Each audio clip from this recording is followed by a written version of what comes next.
Hello, I'm Mark De Nieffe, and welcome to Business Unwrapped. And a big welcome to Brett Kinsman-Daw of ABC Service in sunny Tavistock today, I suspect. Hello, Brett. How are you? Hi there, Mark. How you doing? I'm really well, thank you, chap. Thank you for being on with us today. You're welcome. Um, so, Brett, tell me all about ABC Service. So small business based in Tavistock in Devon, providing IT support, design, print, and business telecoms. Our IT support covers a wide range of sort of home and business IT, whether that's repairing, so break fix, or if it's like sort of managed solutions, remote support, and that sort of thing as well. All right.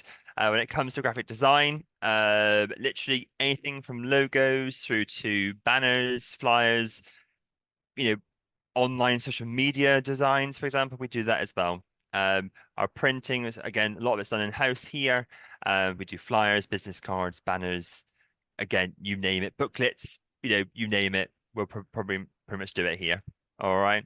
In regards to the business telecoms, we focus purely on business on that side of it for sort of full fiber broadband and VoIP solutions, just because that fits well with us as well. So we focus that purely on business on that one. Fantastic, Brett. You do a lot. Yeah, just a little bit. Keeps us very busy. Keeps us very busy, which is Uh, good. So I bet it does. You must have a lot of equipment there as well to cover all of those things. yes, yes. So people don't always see what we have behind the scenes, but so the front of the house, you've got our reception area, you've got a few machines you can sort of see. You can see our workshops when you come in. There's lots of machines behind the scenes in the background there, which are actually doing all the printing and cutting and everything else as well. So yeah, it's a bit. Fantastic. And what kind of what makes you stand out, Brett? Do you think? I think we're quite unique as a business, because one, we're a one-stop shop, so you can come to us for a whole breadth of services then really. So like I said, from the IT right through the telecoms and everything in between as well. And because we have the knowledge and expertise in multiple fields, we can sort of do things that maybe some others can't. So other people might struggle with certain things. Telecoms is a big one because obviously when you ring up most companies, it is just a salesperson. They don't really understand the technical side of it at all. We can also do the whole lot. We do the sales of it, but also we do the technical too. So we can talk about the whole depth of it. If there's a problem with in the print area, for example, on a technical point of view, or a machine goes down, generally we can fix it ourselves because we are also engineers. So there's lots of things like that which obviously help us as a small business then. But for uniqueness for people, I think we're quite approachable. I think that's a key thing is that there's a stigma around IT and people being a little bit like the gremlin in the corner or in a dark room somewhere. And that's not the case at all. You can come in and speak to us. I've got my dog here as well who will come in and greet you if you're scared of dogs. So obviously we can put them away if you're scared of dogs. It's fine.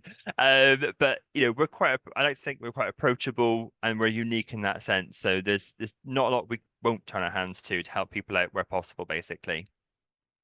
That's fantastic. And I know your dog. It's Archie, isn't it? The dog. That's it. That's it. Yeah, Archie's quite famous. He's got his own calendar, hasn't he? He's got his own calendars. He's got his own merchandise. Yes, yeah. Brilliant. Um, so you've been going since 2009, so quite a while now. Um, what's your business journey been like, Brett? It's I was gonna say a roller coaster, but I say rather than roller coaster, I'm gonna say it's like a ship at sea.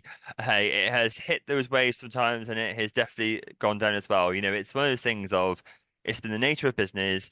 We've gone through recessions here in the UK as well, obviously. So it's that has had a knock-on impact on us because obviously it affects our clients, which also then in turn affects us.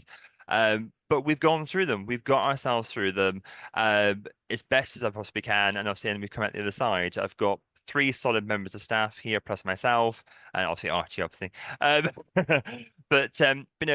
we've ridden that wave quite well, I feel. But it has not been plain sailing, not at all. And I think you learn as long as you learn from where it's gone down, and then you keep an eye on those sort of waves and go, right, let's see if I can hop on the next one rather than teetering off. That's the key thing is being really aware of your business. So That's what I've been doing a lot more of lately. Yeah, so working on your business and making sure the numbers are there and that addressing those challenges as they come. Yeah. So what's the future like, Brett? What's next on your agenda, or where do you want to go with the business? I think we've been very, very focused on the local area. So we've really focused on Tavistock only, but actually, as of late, so I would say the last few months, for us, we've really sort of pushing ourselves out more. So Oakhampton Way, Plymouth, and other surrounding areas around us, because for what we do, we can cover a larger area anyway. And obviously, with a larger area, obviously means a bigger customer base, which obviously means more money in, and obviously means then it allows us to grow the business and create more employment. So, which is obviously the ultimate factor, really, is to secure employment as well as creating employment. So, Yeah, that's so brilliant. I'm hoping that, my hope for the future really is that we can get plenty more people on board, get a range of people on board. So then it, sees us through different times that occur, which is the nature of society and the way the country is and stuff like that. So then when things are dipping in some areas, they pick up in others and so on and so forth. So yeah. Yeah, because you must be quite unique in your immediate area, but also not quite unique in some of the areas that are quite close to you as well, Yeah. with the breadth of service you do. Yeah, totally. That we are, going back to the fact that with the telecoms, for example, we're the only provider of telecoms, as far as I'm aware, that you can actually walk into an office and speak to us. So, which is totally different. You can email us and it's us replying. So that's Yeah, unique in its own right. And then when it comes to the IT, because we can turn our hands to so many things, it's quite, a lot we can do really for a lot of our clients. And there's many a times where we've got people out of the hole, you know, on the fly, really. Some of it, they've never been to us before. Where it's like, we have these big issues. We're like, okay, let's sort it out now for you. that's So, fantastic. yeah, Yeah, and as you say, you're not a faceless organization. You're there. Someone can go in and physically talk to somebody either on the phone or face to face. yeah, So it's a big difference to a lot of the issues we have now, where going through call centers and what have you. that's it. Um, People aren't just a number, people are actually meaning something to us, basically. So everybody on our books is meaning something to us, which is the key thing. that's great. And you've been 15 years now, if my maths are right. Yeah. Um, what do you think your biggest business learnings have been over the last 15 years? I think for me, it's a couple of things really. Obviously, one of the things is monitoring those numbers. Maybe getting something under your belt where you can understand the numbers better, and see those curves easier as well. So having something in place where you can really monitor that, maybe weekly, daily, weekly, monthly, whatever it may be, depending on the type of business that you've got. For us, I probably look at it at least every 2 to 4 weeks. I look at my money and my accounts and then kind of go, right, where does I need to tweak things and change things, etc. So it's quite regular for what we do here because there's so much we do.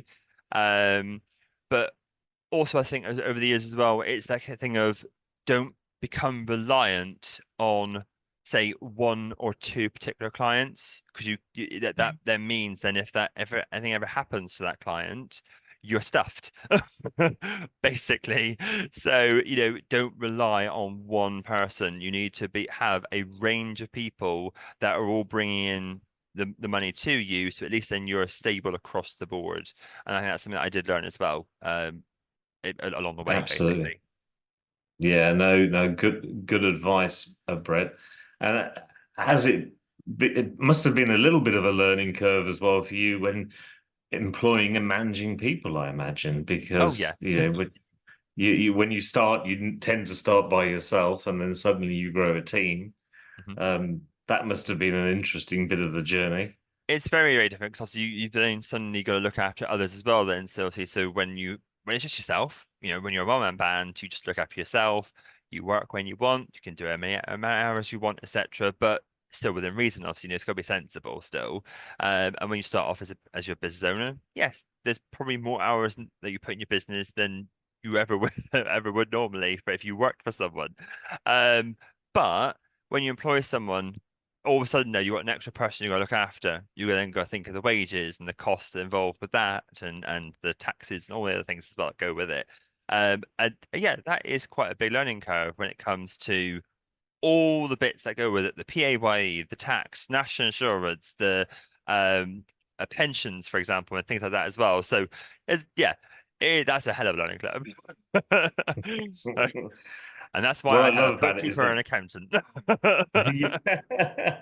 What I love is the fact that you're sitting there laughing and smiling away at it. It's a good way of being able to look back at those challenges. Yeah. Um, I guess before we wrap up, one of the questions I love asking people who, like yourself, have built a business from scratch, are 10, 15, 20 years in. Um, if there was someone sitting at home right now and had a burning desire to start a business, what do you think would be the best advice you would give them while they're thinking about that process before they start? Um, do your research. Definitely do your research. Is your business going to be local? Is it going to be national? Where do you sit your business within the country or the world, wherever it may be? So just be very aware of that. Really work out your numbers. There's a classic thing whereby people do business studies, for example, and obviously on paper you go, well, I plan to have this sort of income and all this thing. That is not going to happen. You have to bear in mind that within the first year to 2 years of business, you may make a massive loss. That is usually the case with some businesses. After year three, that is then when you start to see the profits coming in, starts to really sort of pick up. Then you sort of go, okay, this is how it's now working. But sometimes there's a lot of investment in that first year, maybe 2 years. So don't be worried about that at all. But definitely bear that in mind when it comes to your finances. You need to prep for that because some businesses fail within the first 12 months. And that's quite a Mhm. classic sign. So you really need to be prepped for that and think, actually, 2 years and then third year, I'm going to start making a profit. If you make profit before that, amazing, great, good for you. But prep for the longer term. Always think ahead. Don't think of the now. Always plan ahead and adjust and tweak. Don't just sit there doing one thing. And like I said, when it comes to business studies, you learn this is how you're going to do it. This is how it's going to roll. No, do not go by what you have on paper. That's not the reality. So that's one key bit of advice there. Definitely do not just base it on that because that is not always the case. Um, and you will become despondent if you're not seeing what you've put on paper. Because if you go, oh, I plan to take 10 grand a month. If you're not hitting that target, you'll become very despondent and then start to worry. And then when you start to worry, you spiral and it gets worse. So don't do it. Um, Also as well, so prep the finances, definitely plan way ahead, really work out your research and what you're planning on doing. How are you going to fund it? Now, I started my business with no money behind me whatsoever. I was very fortunate. My parents at the time, for my birthday and Christmas present, bought me a little giftware business that I used to work for on a Saturday in the pannier market. And the money that generated for me helped me to build my little business and start to fund more of my ABC service effectively. And that's what let me build from there. Now, it was only a little business, I think it cost about 5 grand. So, we're not talking tens of thousands. It's not like that. It's not nothing rich and like hundreds of thousands of pounds. It was about 5 grand, which you could probably get a bank loan for. And that led me to start off the business. But I had nothing behind me, and I'm now turning over 250,000 a year. So it's possible to do it with lots of, a bit of struggle with places, but it's possible to do with nothing behind you. But if that's the case, how are you going to do it and how are you going to fund it? Don't try and I personally would say try and avoid taking out loads and loads of loans because obviously you've got to then start to factor that into your monthly costs as well. Whatever you take, you've got to start paying it back. If you can get a grant, go for those grants. Definitely. If it's something innovative, go for those innovation grants if you can. That's fantastic. You don't have to pay a grant back. So that would be my advice there, definitely. Um, yeah, I think that's so a few ideas there that I think that I've pulled from my years of experience. Uh, Definitely. Yeah, and Brett, you've been in the trenches, and you're still going, chap. Yeah, So good on you. Listen, we'll wrap it up there. Thank you so much, Brett, for being on today, and I'm looking forward. As you know, I visit Tavistock all the time, and I'm looking forward to meeting you again, but also seeing you thrive. thank you. And I'm sure you will. You take care of yourself, and thank you very much.